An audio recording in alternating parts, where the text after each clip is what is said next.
जाहिद हामिद साहब को या फिर किसी को भी, अकेले जाहिद हामिद साहब नहीं, हसन निसार साहब भी ये कह रहे थे कि जी भारत को मुबारकबाद देता हूं चंद्रयान-3 की।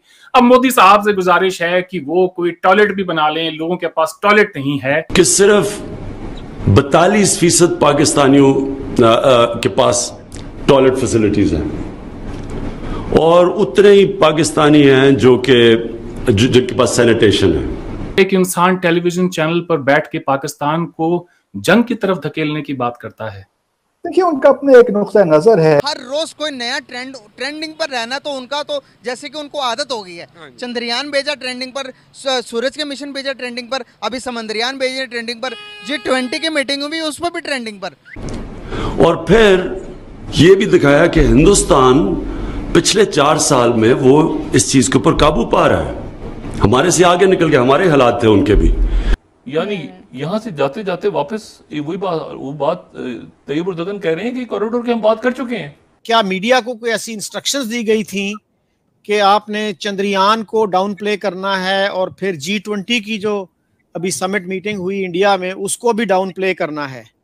नमस्कार दोस्तों, भारत में G20 का सफल होना पाकिस्तान को हजम ही नहीं हो रहा है, इसलिए पाकिस्तान भारत के खिलाफ लगातार जहर उगल रहा है। इधर रोज भारत एक के बाद एक नए कीर्तिमान स्थापित कर रहा है और उधर पाकिस्तान में गिलगिट बाल्टिस्तान में पाकिस्तान के खिलाफ जबरदस्त लोगों में गुस्सा है और वो भारत में मिलने की बात कर रहे हैं। और इधर बिजली की बढ़ती कीमतों ने पूरे पाकिस्तान में हंगामा मचा रखा है, लेकिन फिर भी पाकिस्तान अपनी पुरानी हरकतों से बाज नहीं आ रहा है और भारत के चंद्रयान और G20 की सफलता पर सवाल उठा रहा है। ऐसे में पाकिस्तान के एक्स एम्बेसडर अब्दुल बासित की जब क्लास लगी तो उनका चेहरा देखते ही बनता था। मैं नहीं जानता कि आपने ये एक क्लिप है इमरान खान साहब के दौरे हुकूमत का, जाहिद हामिद साहब को या फिर किसी को भी, अकेले जाहिद हामिद साहब नहीं, हसन निसार साहब भी ये कह रहे थे कि जी भारत को मुबारकबाद देता हूं चंद्रयान-3 की।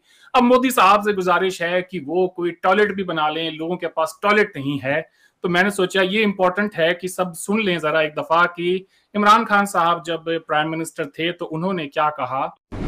हम यूरोप जाते हैं, हम इंग्लैंड जाते हैं, वहां देखते हैं सफाई, उनकी कोई गंदगी नहीं। स्विट्जरलैंड में जाएं, कोई नजर ही नहीं आती गंदगी। और हम अब पाकिस्तान में जब फिरते हैं तो ये अभी अमीन असलम ने आपके सामने स्टेटिस्टिक्स रखी कि सिर्फ 42% पाकिस्तानियों के पास टॉयलेट फैसिलिटीज हैं और उतने ही पाकिस्तानी हैं जिनके पास सैनिटेशन है। और फिर ये भी दिखाया कि हिंदुस्तान पिछले 4 साल में वो इस चीज के ऊपर काबू पा रहा है। हमारे से आगे निकल के हमारे हालात थे उनके भी। तो यानी कि ये सब डूएबल है। शायद हसन निसार साहब हों या जाहिद हामिद साहब, उन्होंने ये क्लिप देखी नहीं है। आप तो माशाल्लाह एक सीनियर डिप्लोमेट रहे हैं, दुनिया भर के अंदर आपने ट्रैवल किया है। जब हम देखते हैं जाहिद हामिद साहब को इस तरह की बात करते हुए, यकीन माने पाकिस्तान के गरीब आवाम जो हैं, इस पूरे खित्ते के गरीब आवाम, भले ही वो पाकिस्तान से हों या भारत से हों, मुझे तो उनके बारे में, मैं समझता हूं कि मैं उन लोगों की आवाज हूं। मैं अपने आप को दिल से ये मानता हूं कि मैं जो भी प्रोग्राम करूं, कैमरे के सामने बैठ के जब कभी भी बात करूं, तो इस बात का ख्याल हमेशा रखूं कि मेरी किसी बात से उन लोगों का जो कि लाइन में सबसे पीछे खड़े हुए हैं, उनका कोई नुकसान ना हो जाए। और एक इंसान टेलीविजन चैनल पर बैठ के पाकिस्तान को जंग की तरफ धकेलने की बात करता है। देखिए, उनका अपने एक नुक्ता नजर है। मेरा मशवरा तो आपको ये हुआ कि आप उनको अपने प्रोग्राम में लेकर उन्हीं से पूछ लीजिए। आपको क्या लगता है कि इस वक्त क्या पाकिस्तान को जंग की जरूरत है? देखिए, जंग की तो किसी को भी जरूरत नहीं है। मैं नहीं समझता कि हमें जंग की जरूरत है, किसी को भी जरूरत नहीं है, ना आपको है ना हमको है। और हम कोशिश यही करते हैं कि तमाम मामलात पीसफुली रिजॉल्व हो जाएं। हमारी कोशिश यही है और रही है हमेशा से, आगे भी हमेशा हमारी कोशिश यही रहेगी। क्या मीडिया को कोई ऐसी इंस्ट्रक्शंस दी गई थी कि आपने चंद्रयान को डाउन प्ले करना है और फिर G20 की जो अभी समिट मीटिंग हुई इंडिया में उसको भी डाउन प्ले करना है? तो क्या क्या आपकी इत्तलात हैं? मेरा नहीं ख्याल कि कोई इंस्ट्रक्शंस दी गई हैं। हमारा मीडिया वैसे ही बड़ा सियाना है।